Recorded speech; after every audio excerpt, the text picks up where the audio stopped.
अस्सलाम वालेकुम। आज बनाएंगे नरमो मुलायम बहुत ही soft tender beef steam roast बनाने की रेसिपी। आने वाली बकरा ईद की दावतों के लिए सबसे बेस्ट रेसिपी है। खाने वालों का हाथ नहीं रुकता।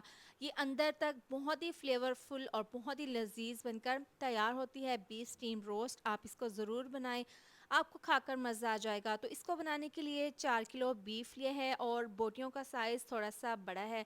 इसमें मैंने हड्डी, बोटी और थोड़ी बहुत इस पर चर्बी भी लगी हुई है। चर्बी से ना ये बहुत ही ज़्यादा लजीज बनकर तैयार होगा बीफ स्टीम रोस्ट। अब सबसे पहले हमने इसके तमाम पीसीस के ऊपर नमक लगा देने हैं। नमक से ये होगा कि जब हम इसको स्टीम करेंगे तो ये फीकी नहीं लगेंगी। तो आपने इसको नमक ज़रूर लगा देना है। तमाम पीसीस के ऊपर नमक लगाकर अच्छे से मसाज कर देना है। इसके बाद इसको आपने 10 मिनट के लिए रेस्ट के लिए रखना है। अब ऑयल को फुल आपने गर्म कर लेना है। इसके बाद 3 से 4 पीसीस डाल देंगे और इसको हमने फ्राई कर लेना है। 4 से 5 मिनट के बाद इसकी साइड को चेंज कर देंगे। अब देखें इसका कलर पिंक से वाइट होना स्टार्ट हो गया है। तो अब इसको हमने फ्राई कर लेना है। इतना फ्राई करेंगे कि इसके ऊपर गोल्डन सा प्यारा सा कलर आ जाए।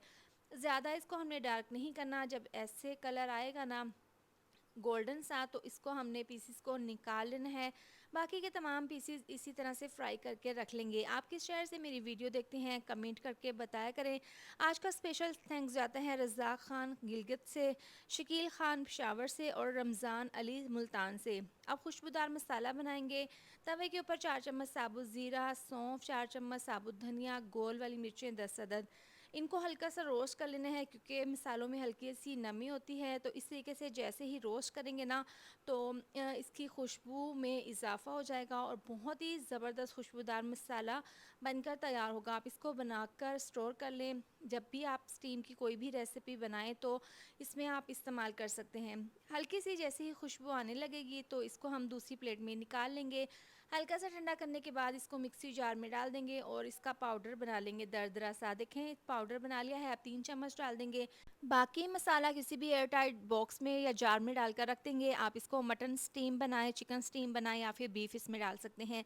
1 चम्मच पिसी हुई लाल मिर्च, 1 चम्मच हल्दी पाउडर, 1 चम्मच पिसा हुआ गरम मसाला खुशबू के लिए और 2 चम्मच इसमें धनिया पाउडर, 2 चम्मच जायके के हिसाब से नमक डाल देंगे, आधी चम्मच ऑरेंज कलर डाल देंगे, आधी चम्मच टाटरी, 4 से 5 चम्मच चिली गार्लिक टमाटो केचप डाल देंगे, साथ ही 1 कप डाल देंगे दही। अब हैंड विस्क की मदद से मसाले को अच्छे से मिक्स कर लेंगे। बहुत ही चटपटी मज़ेदार सी मैरिनेशन तैयार है। इसको हैंड विस्क से ही आपने मिलाना है। इससे क्या होगा कि दही की गुठलियाँ ख़त्म हो जाएंगी और मसाला इसमें अच्छे से मिक्स हो जाएगा। अब तमाम बीफ की बोटियों को हमने फ्राई कर लिया था और फ्राई करने के बाद आपने इस बात का ध्यान रखना है कि आपने इसको अच्छे से ठंडा कर लेना है। ठंडा करने के बाद अब इसके ऊपर ये मसाला लगा देंगे, अच्छे से इसको कोट कर देंगे मसाले में, इसको मैरिनेट करके रख देंगे। इसको आपने पूरी रात के लिए रेस्ट के लिए रखना है, तभी तमाम मसालों के फ्लेवर इसके अंदर तक जाएंगे। एक मसाला मैंने पीस के ऊपर लगा लिया है, बाकी के तमाम पीसीस को इसी तरह से तैयार करके रख लेंगे। अब इसको हमने कर देना है मैरिनेट पूरे 12 घंटे के लिए, पूरी रात के लिए इसको रेस्ट के लिए रखेंगे। इसके बाद यहाँ पर है फॉइल पेपर। इसके हमने छोटे छोटे से काफ़ी सारे पीसीस काट लेने हैं छुरी की मदद से, कैंची से भी आप काट सकते हैं। और दरमियान में छुरी की नोक से सुराख करने के बाद एक पीस दरमियान में रख देंगे। इसके बाद इसको इस तरीके से कवर कर देना है। अब तमाम पीसीस को इसी तरह से तैयार करके रख लेंगे। फॉइल पेपर के एक टुकड़े के अंदर आपने एक पीस रखकर इसको आपने पैक कर देना है। ध्यान रहे आपने इसके दरमियान में सुराख छुरी से ज़रूर कर लेने हैं। अब इसको हमने अच्छे से पैक कर देना है। तमाम पीसेस यहाँ पर मैंने रेडी कर ली हैं। इसके बाद इनको हमने स्टीम करना है। आप इसको प्रेशर कुकर में भी कर सकते हैं। प्रेशर कुकर में आपने 2 घंटे के लिए करना है, लेकिन इसको हम पतीले में बनाकर तैयार करेंगे। पतीले में डाल देंगे पानी और स्टीमर रखने के बाद तमाम पीसेस रख देंगे और इसके किनारों पर आटा लगाकर इसको कवर कर देंगे। आपने इस तरीके से सुराख वाला ढक्कन लेना है। इससे क्या होगा कि साइडों से भाप नहीं निकलेगी, इसके दरमियान से स्टीम भाप निकलेगी। अब इसको चूल्हे पर रख देंगे तेज़ आंच पर, उसके ऊपर रख देंगे कोई वज़नी चीज़। इसको 4 घंटे के लिए दम वाली आंच पर आपने स्टीम कर लेना है। ढक्कन हटाकर साइड पर रख देते हैं। अभी इसमें काफ़ी भाप है, काफ़ी गर्म है। एक खोलकर चेक कर लेते हैं। खुशबूदार बहुत ही लजीज जूसी सॉफ्ट ये बीफ स्टीम रोस्ट बनकर तैयार है।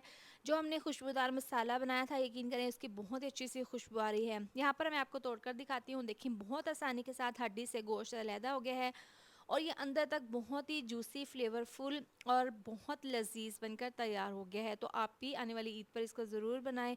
और अगर रेसिपी पसंद आए तो वीडियो को लाइक शेयर सब्सक्राइब कर दें। मिलते हैं नेक्स्ट वीडियो में। अपना बहुत सारा ख्याल रखें। अल्लाह हाफिज़।